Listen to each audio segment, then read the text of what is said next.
We have done deficient demand yesterday. We have done the problem of deficient demand yesterday. Today we will be doing the solutions, the strategy that has to be followed by the government for controlling deficient demand. Define monetary policy. Explain its different instruments to solve the problem of deficient demand. So deficient demand एक ऐसी situation है जहाँ पे economy के अंदर demand कम है, मतलब लोगों के पास पैसा कम है, ठीक है, लोगों के पास फंड्स कम है. तो फंड्स अगर उनको किसी ना किसी तरह से पहुँचाए जाएंगे या उनको फंड्स की अवेलेबिलिटी कर दी जाएगी तो ये आपकी जो प्रॉब्लम है डेफिशिएंट डिमांड की वो ठीक हो जाएगी. अब बिल्कुल बैंकिंग चैप्टर जैसा है, बिल्कुल it's exactly same like your banking chapter. ठीक है. Monetary policy it refers to the policy through which central bank Reserve Bank of India tends to control the supply of money in the economy. There are two instruments of your monetary policy, quantitative instruments and qualitative instruments. Quantitative में first instrument आपका क्या है, bank rate है. ये एक ऐसा rate होता है जिसपे जो सेंट्रल बैंक होता है वो लोन देता है to the commercial banks. Okay.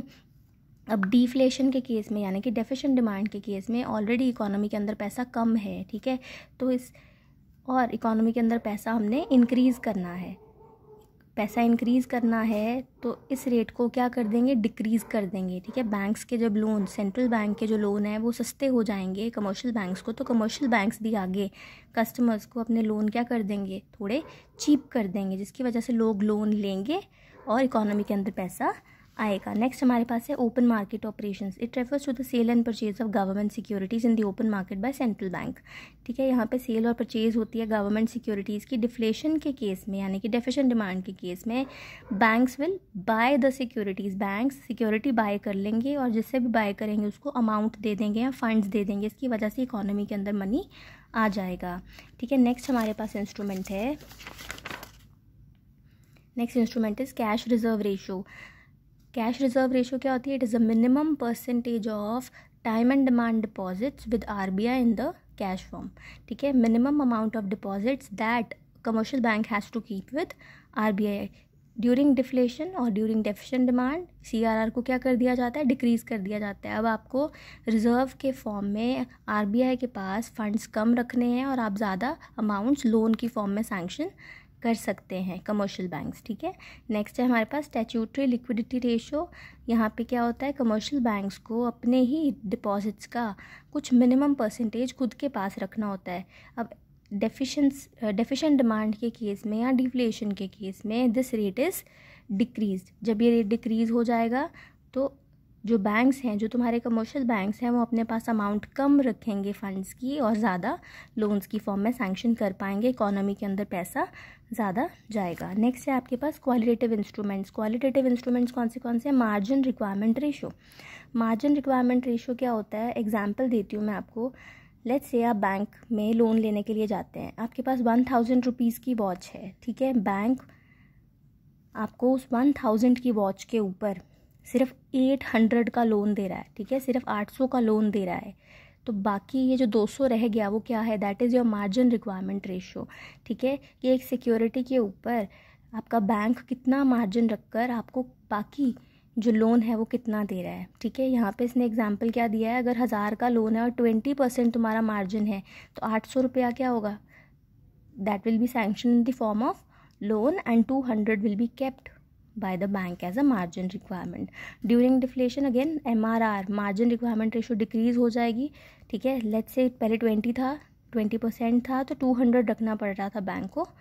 ठीक है. और अभी अगर 10% है तो 100 रखेगा रिजर्व, बाकी 900 form in the form of loan it will disburse in the economy. ठीक है. नेक्स्ट देखिए, नेक्स्ट हमारे पास है राशनिंग ऑफ क्रेडिट. राशनिंग का मतलब क्या होता है, एक मैक्सिमम लिमिट फिक्स कर देना.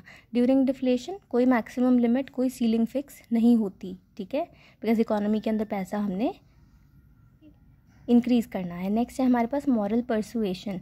यहाँ पे रिक्वेस्ट करी जाती है, सजेशंस दिए जाते हैं आरबीआई द्वारा टू द कमर्शियल बैंक्स की वो लोग चीप क्रेडिट पॉलिसी फॉलो करें. चीप क्रेडिट पॉलिसी मतलब कि लोन्स के जो रेट्स हैं वो सस्ते रखें ताकि ज़्यादा से ज़्यादा लोग जो है वो लोन्स ले सकें. लास्ट हमारे पास है डायरेक्ट एक्शन. यहाँ पे ये it's a strict action. Okay. It's a strict action by RBI for those banks who do not follow the instructions. Now next policy, पहले हमारी मॉनेटरी पॉलिसी ख़त्म हो गई है. Next policy that we are going to do is fiscal policy. Define fiscal policy, explain the various instruments to control the situation of deficient demand or deflationary gap. Number 1, what is fiscal policy? It is the government policy which deals with revenue and expenditure of the government. एक ऐसी policy जो government के revenue और government के expenditure यानी कि government की incomes और एक्सपेंडिचर के साथ डील करती है, वो तुम्हारी फिस्कल पॉलिसी है. अब इसकी इंस्ट्रूमेंट्स क्या क्या हैं? First one is public expenditure. अब डिफ्लेशन के केस में इकोनॉमी के अंदर पैसा कम है तो जो गवर्नमेंट है वो अपना एक्सपेंडिचर, पब्लिक एक्सपेंडिचर इंक्रीज़ कर देगी. मतलब प्रोजेक्ट्स जैसे कि रोड्स, डैम्स, बिल्डिंग्स बनवाना शुरू कर देगी, लोगों को एम्प्लॉयमेंट देना शुरू कर देंगे, जिसकी वजह से जब एम्प्लॉयमेंट जनरेट होगी तो इकोनॉमी के अंदर पैसा आ जाएगा. नेक्स्ट है रेवेन्यू पॉलिसी और टैक्सेस. अब टैक्सेस क्या होंगे बताओ? इकोनॉमी के अंदर तुमने पैसा अगर इंक्रीज़ करना है तो आप टैक्सेस को क्या करोगे? कम कर दोगे. टैक्स रेट क्या हो जाएगा? During deflation it will be decreased. Next, public debt और बोरोइंग. पब्लिक डेट या बोरोइंग क्या होता है? It refers to the loans taken by government from public. Deflation के केस में अब जो लोन्स लेगा आपका गवर्नमेंट पब्लिक से, वो भी कम कर देंगे, बिकॉज पब्लिक में इस टाइम पे पैसों की या फंड्स की ज़्यादा ज़रूरत है, तो गवर्नमेंट खुद के लिए पब्लिक से डेट लेना बंद कर देगी. नेक्स्ट है deficit financing. Very important point, deficit financing. Deficit financing क्या होता है? It refers to printing of the new notes by Reserve Bank of India. ठीक है, न्यू नोट्स जब आपका Reserve Bank of India publish करता है या प्रिंट करता है, that is called deficit financing.